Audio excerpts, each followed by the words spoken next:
मोदी सरकार जातीय जनगणना कराएगी। आज राजनीतिक मामलों की कैबिनेट कमेटी में यह फैसला लिया गया है। सूचना प्रसारण मंत्री अश्विनी वैष्णव ने आज इस फैसले की जानकारी देते हुए कहा कि कांग्रेस की पूर्ववर्ती सरकार और विपक्ष के दूसरे दल राजनीतिक दृष्टिकोण से जातीय जनगणना की बात करते हैं। वहीं कुछ राज्यों ने राजनीतिक फायदे के लिए ही जातीय सर्वे कराए हैं, लेकिन मोदी सरकार अब आम जनगणना के साथ ही जातीय जनगणना भी करवाएगी। प्रधानमंत्री श्री नरेंद्र मोदी जी के नेतृत्व में राजनीतिक विषयों की कैबिनेट समिति ने यह निर्णय लिया है कि जातियों की गणना को आने वाली जनगणना में सम्मिलित किया जाए। यह इस बात को दर्शाता है कि वर्तमान सरकार देश और समाज के सर्वांगीण हितों और मूल्यों के लिए प्रतिबद्ध है। जैसे कि पहले भी जब समाज के गरीब वर्गों को 10% आरक्षण का प्रावधान किया गया, तब भी समाज के किसी घटक में तनाव उत्पन्न नहीं हुआ था। और जातीय जनगणना के अलावा भी कैबिनेट में कई बड़े फैसले हुए हैं। क्या क्या फैसले हुए हैं बता रहे हैं लक्ष्मण रॉय। देखिए, सबसे महत्वपूर्ण फैसला या फिर कहें सबसे बड़ा फैसला लिया गया है जातीय आधार पर जनगणना कराने को लेकर के। Cabinet committee on political affairs ने फैसला लिया है कि सरकार जातीय आधार पर जनगणना कराएगी, यानी जातिगत जनगणना कराएगी। और ये जातिगत जनगणना जो होगी, जो आम जनगणना होगी, उसके साथ जातिगत जनगणना भी कराई जाएगी। ये अपने आप में बहुत बड़ा फैसला कहा जा सकता है, खासतौर से ऐसे समय में जब बिहार में चुनावी सरगर्मी काफी ज्यादा तेज हो गई है। खासतौर से ऐसे समय में जब जातीय जनगणना नहीं कराने को लेकर के कांग्रेस आरजेडी सरकार को घेरती रही है। ऐसे में यह फैसला बड़ा राजनीतिक मायने रखता है। दूसरा जो महत्वपूर्ण फैसला लिया गया है वह आपको cabinet committee on economic affairs में गन्ने की एफआरपी यानी चीनी मिलें गन्ना किसानों को जो कीमत देती है उस कीमत को बढ़ाने का फैसला लिया गया है। 15 रुपए प्रति क्विंटल, अभी 340 रुपए प्रति क्विंटल था, अब उसे बढ़ाकर 355 रुपए प्रति क्विंटल करने का फैसला लिया गया है। जैसे जैसे अंडर रिकवरी बढ़ेगी, शुगर केन की रिकवरी बढ़ेगी, 0.1% या इससे ज्यादा बढ़ती है तो वहां पे आपको 3 रुपए 46 पैसे प्रति क्विंटल आपको ज्यादा पैसा मिलेगा। तो ये सरकार ने किसानों के लिए एक बड़ा फैसला लिया है। तीसरा फैसला पूर्वोत्तर क्षेत्र के राज्यों के लिए है, जहां पे सिलचर से लेकर शिलांग तक एक नया हाईवे बनाया जाएगा, हाई स्पीड कॉरिडोर बनाया जाएगा, जिसकी लागत करीब 22,800 करोड़ रुपए होगी। ये पूर्वोत्तर क्षेत्र के राज्यों के लिए महत्वपूर्ण प्रोजेक्ट था, जिसको आज मंजूरी दी गई cabinet committee on economic affair से। लेकिन इन सब के साथ साथ कैबिनेट कमेटी ऑन सिक्योरिटी पर भी एक महत्वपूर्ण बैठक हुई और सीसीए की बैठक में माना जा रहा है कि पहलगाम के बाद उपजे हालात पर चर्चा की गई, सैन्य कार्रवाई अब तक क्या हुई है उसकी चर्चा की गई और आगे की रणनीति क्या है इसकी एक रूपरेखा यहां पर तैयार की गई। तो आज बैठकों का सिलसिला था और कई सारे महत्वपूर्ण फैसले भी हुए, कई सारे अहम मुद्दों पर चर्चा भी हुई। और मोदी सरकार के जातिगत जनगणना के फैसले को विपक्ष ने अपनी जीत बताया है। आरजेडी नेता तेजस्वी यादव ने इसे समाजवादी राजनीति और लालू यादव की जीत बताया और कहा कि जातीय जनगणना के आंकड़ों के हिसाब से संसद और विधानसभाओं में SC/ST की तर्ज पर ओबीसी को भी रिजर्वेशन मिलना चाहिए। देखिए, ये हम लोगों की 30 वर्ष पुरानी मांग रही है और ये हमारे पुरखों की जीत है, समाजवादियों की जीत है, लालू जी की जीत है। अब तो होना है क्योंकि आपका ये परिसीमन होना है, परिसीमन से पहले का सेंसस होना है। सेंसस में ये लोग कास्ट सेंसस को इंक्लूड करेंगे और जब इसकी फाइंडिंग्स आएगी तो पिछड़ों के लिए और अति पिछड़ों के लिए भी विधानसभा और लोकसभा में सीटें रिजर्व करनी होगी। ये हम लोगों की अगली लड़ाई होगी।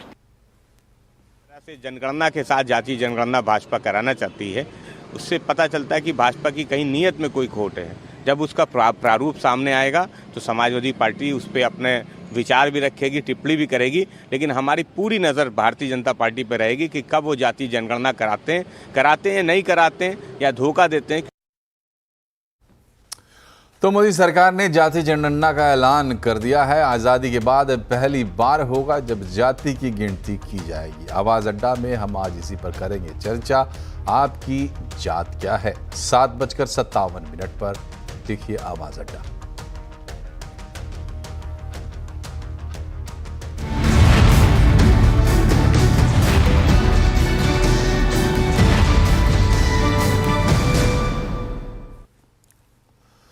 और अब बात साल के सबसे बड़े और धमाकेदार इंटरव्यू की। हमारे मैनेजिंग एडिटर अनुज सिंघल ने सेबी चेयरमैन तुहिन कांत पांडे से एक्सक्लूसिव बातचीत की।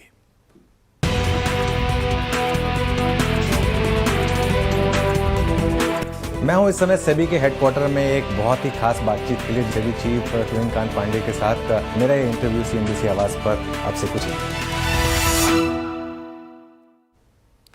NSE के IPO में कोई दिक्कत नहीं है, ये कहना है सेबी चेयरमैन तुहिन कांत पांडे का। CNBC आवाज के मैनेजिंग एडिटर अनुज सिंघल के साथ एक्सक्लूसिव बातचीत में सेबी चेयरमैन ने कहा कि NSE के साथ 4 मुद्दों पर चर्चा चल रही है।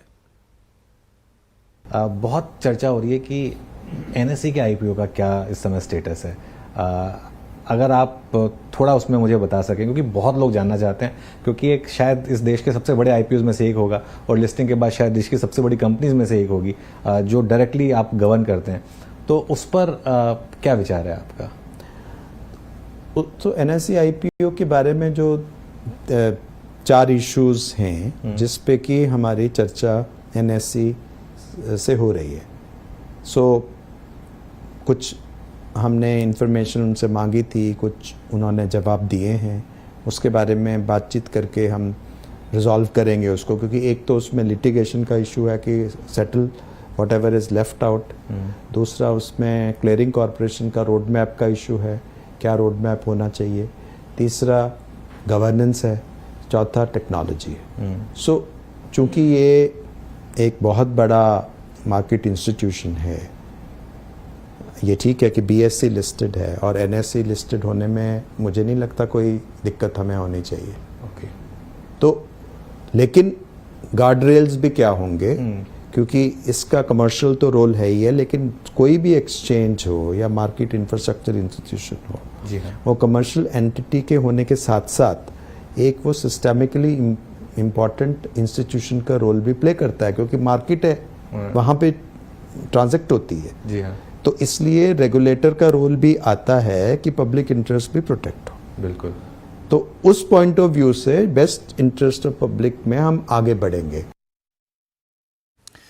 F&O के रिस्क पर निवेशकों को चेताना जरूरी है, ये कहना है सेबी चेयरमैन तुहिन कांत पांडे का। CNBC आवाज के मैनेजिंग एडिटर अनुज सिंघल के साथ एक्सक्लूसिव बातचीत में सेबी चेयरमैन ने कहा कि F&O को गैम्बलिंग की तरह इस्तेमाल ना करें।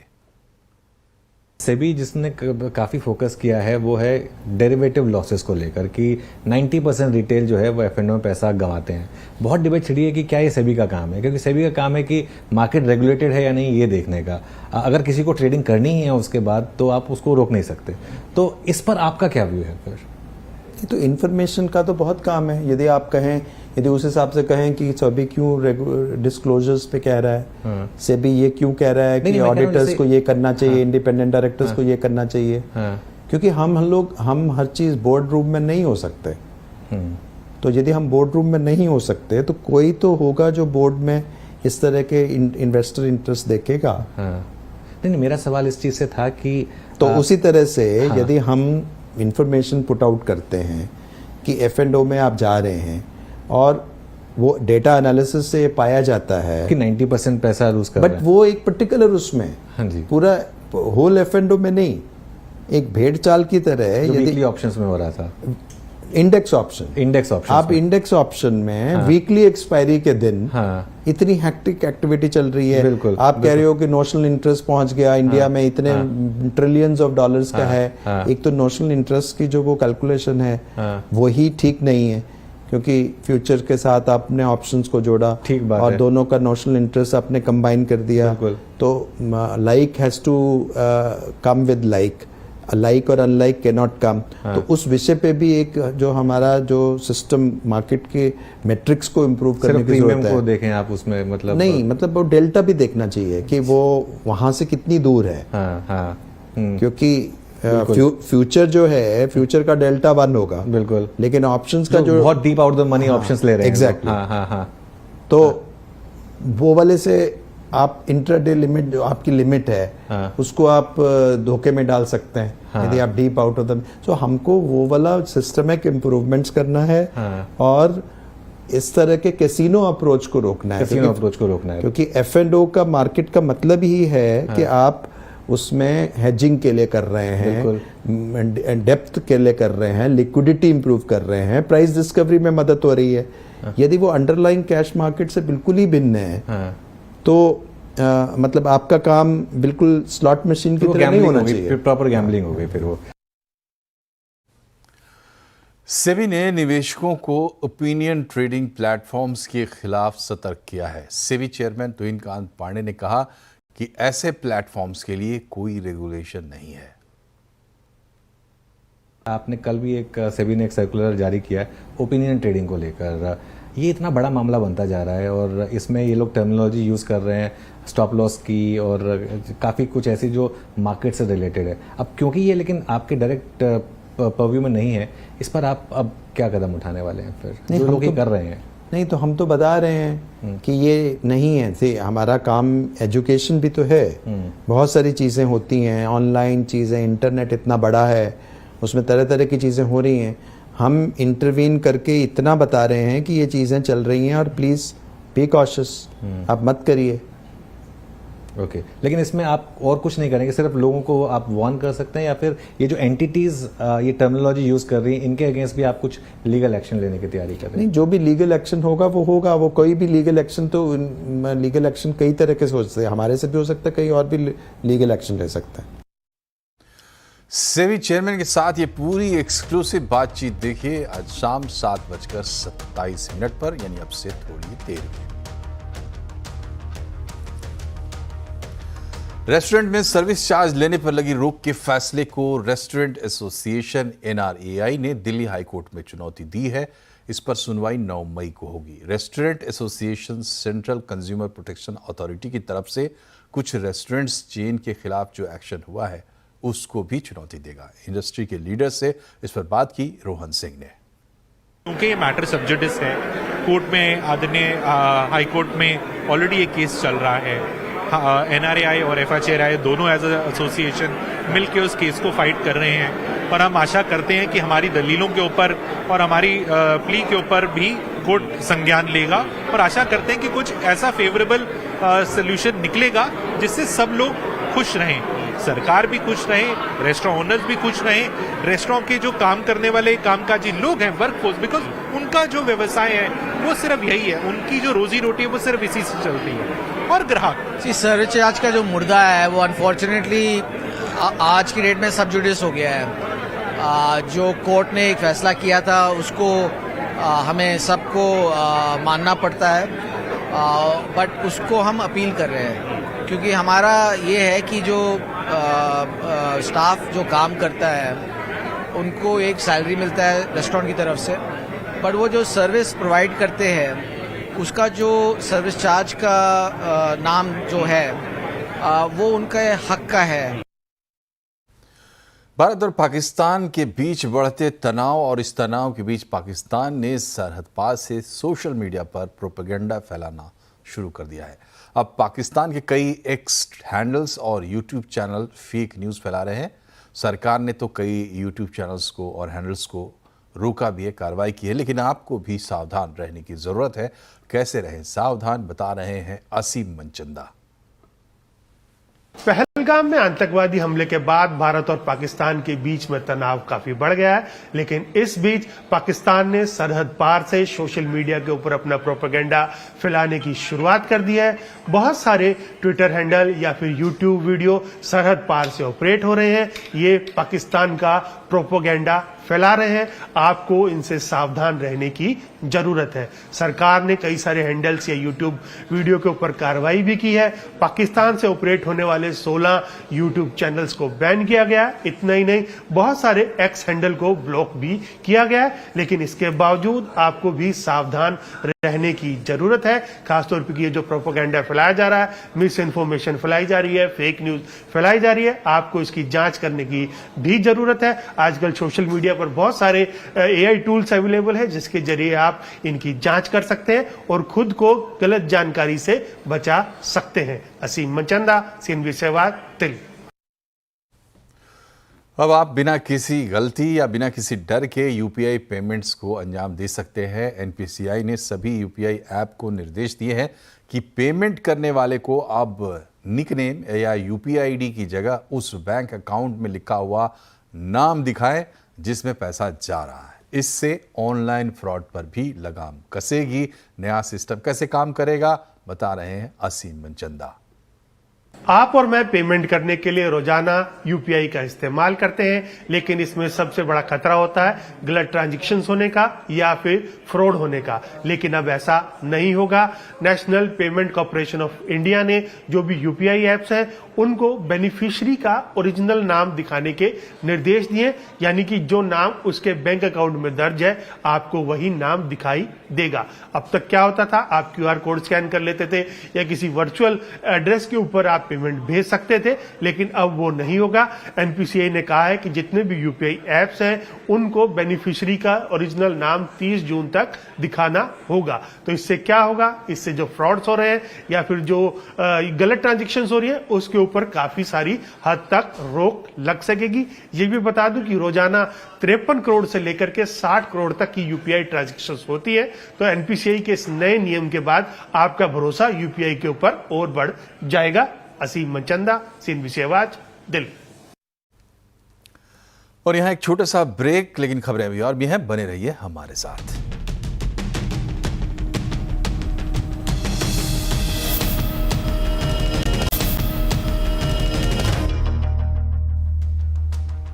ब्रेक के बाद एक बार फिर से आपका स्वागत है। निफ्टी वीकली एक्सपायरी पर बाजार में आज दबाव देखने को मिला। सेंसेक्स निफ्टी ऊपरी स्तर से फिसल कर बंद हुए। सेंसेक्स 46 पॉइंट गिरकर 80,242 पर, निफ्टी 2 पॉइंट गिरकर 24,334 पर बंद हुआ है।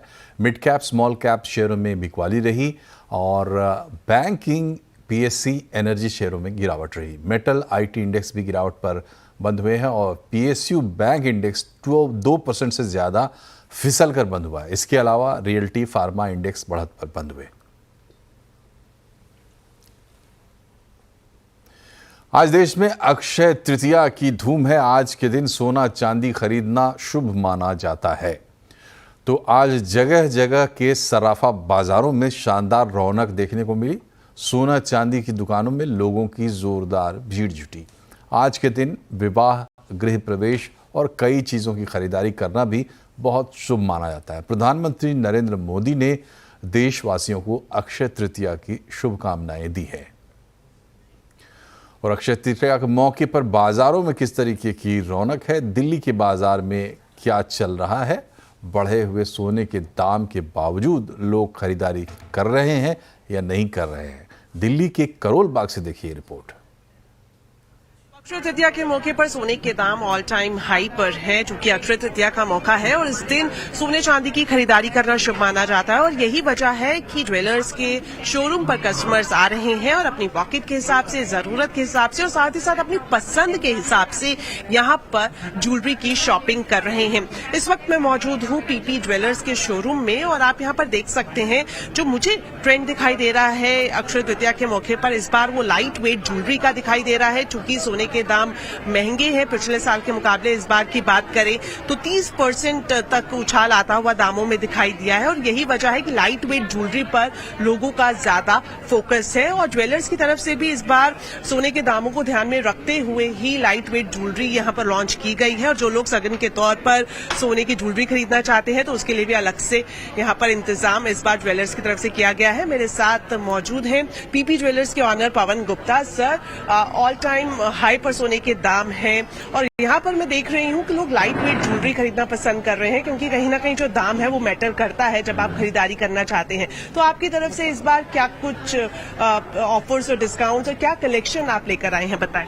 देखिए, कलेक्शन हम लाइट वेट में बहुत ज्यादा लेके आए हैं। जो चीज 5 तोले की बनती थी वो चीज हमने 3 से 3.5 तोले बनाई है। Look wise, design wise same है, किंतु वेट वाइज कम है अकॉर्डिंग टू बजट। दूसरा, हम लोगों ने गिफ्ट के लिए कॉइन बनवाए हैं। जैसे मेरे हाथ में एक कॉइन है, पहले इसका वजन 1 ग्राम था जिसकी कीमत थी 8,500 रुपये। अब ये कॉइन सिर्फ 100 मिली का है जिसकी कीमत है सिर्फ 1,000 रुपीज। इससे बड़ा कॉइन देखिए, ये छोटा कॉइन है, ये 2 ग्राम का कॉइन है, ये 1 ग्राम का कॉइन है। तो यू कैन सी दिस। इसके बाद जो हमने जो आपने कहा कि गोल्ड का रेट बढ़ गया, वाकई में बढ़ गया, किंतु जिसको 5 लाख का सोना या 2 लाख का खरीदना है वो खरीद रहा है, चाहे वजन 2 ग्राम कम है या ज्यादा है। और ये मत समझिए कि आज सोना महंगा है, मेरा मानना है कि आने वाले टाइम में सोना और हाइप पे जाएगा। तो अभी भी महंगा नहीं है, अगर आपको खरीदना है तो अभी भी आप खरीद सकते हैं। बिल्कुल एक सेफ इन्वेस्टमेंट माना जाता है। और सर आपसे जानना चाहेंगे कि क्या बढ़ते हुए दाम जो सोने के दिखाई दिए हैं उसका आज के दिन खरीदारी पर या आपकी बिक्री पर कुछ असर देखने को मिल सकता है? मैं तो नहीं मानता असर दिखेगा, किसको खरीदना है वो खरीदेगा, क्योंकि भारत में 2 ही दिन शुभ माने जाते हैं, एक अक्षय तृतीया और एक धनतेरस। तो जिसकी बाइंग कैपेसिटी है, जो खरीदना चाहता है, जिसका मन है खरीदने का, वो खरीदने आएगा ही आएगा, चाहे उसको 10,000 फालतू देने पड़े या कम देने पड़े। मैं नहीं मानता कि वो त्योहार को नहीं बनाएगा, त्योहार तो हिंदू बनाएंगे। बिल्कुल, जिस तरह से सर ने भी इस बात का जिक्र किया कि अक्षय तृतीया पर सोना खरीदना शुभ होता है और खास बात यह है कि इस दिन जो आप खरीदारी करते हैं वो कभी भी आपको नुकसान नहीं पहुंचाती है और कई सारे ऑफर्स भी दिए जा रहे हैं। अलग से लाइट वेट कलेक्शन भी ज्वेलर्स की तरफ से लॉन्च की गई है ताकि ज्यादा से ज्यादा कस्टमर्स अपने घरों से बाहर निकले और इस शुभ मौके पर सोने चांदी की खरीदारी करें। दीपाली नंदा, दिल्ली। तो ये करोल बाग दिल्ली के दृश्य थे। अहमदाबाद के ज्वेलरी शोरूम में कैसा माहौल रहा, बता रहे हैं केतन जोशी। देखिए, अक्षय तृतीया के दिन जो उम्मीद थी उनसे तो अच्छा यहाँ पर लोगों ने जमकर खरीदारी की है। आप मेरे पीछे देखिए कि लोग लगातार आते जाते हैं। हम 11 बजे से अहमदाबाद के अलग अलग शोरूम में जाकर ये जायजा लिया तो ऐसा ही कुछ माहौल देखने को मिला। क्योंकि दाम है ऑल टाइम हाई से थोड़े कम है, लेकिन फिर भी लोगों के उत्साह में कोई कमी नहीं आई है। आइए कुछ ग्राहक हैं उनसे हम बात करते हैं। अच्छा, आज आपने यहाँ से क्या परचेस किया और इतने बड़े हुए दाम देखकर भी आपने परचेस किया? हाँ, मैंने कुंदन ज्वेलरी यहाँ से परचेज की for my wedding shopping. So he is my he is gonna buy for मामेरा, he is gonna buy me some gold jewellery. अच्छा, आज ही के दिन आपने क्यों ये चूज किया? एक्चुअल में मेरी भांजी की शादी आ रही है तो हमारे में रिवाज होता है मामेरा का, और हम सबसे हमारे पुराने में 74 ईयर्स से ये भी ज्वेलर्स वाले फेमस है। हम बरसों से यही खरीदी करने आते हैं। तो आज का दिन जो मुहूर्त का दिन है, तो आज के दिन हम मुहूर्त करते हैं कि जिस दिन हम लोग शॉपिंग आज अक्षय तृतीया है, अगर आज हम शॉपिंग करते हैं तो अपना सोना अपने घर में बढ़ता है, वो उसको बेचने की नौबत नहीं आती है। और सालों साल अगर तुम पुष्प नक्षत्र है, अक्षत पुरुषोत्तम है, उसमें अगर तुम खरीदी करते हो तो आपका घर में लक्ष्मी का वास होता है और सोना बढ़ता ही रहता है। बिल्कुल, तो ये सबके मन में इसी भावना के साथ खरीदारी कर रहे हैं। आइए हम एबी ज्वेलर के प्रमोटर से बात करते हैं। मनोज भाई, आज कैसा रहा पूरा दिन, आप ओवरऑल असेसमेंट करें तो?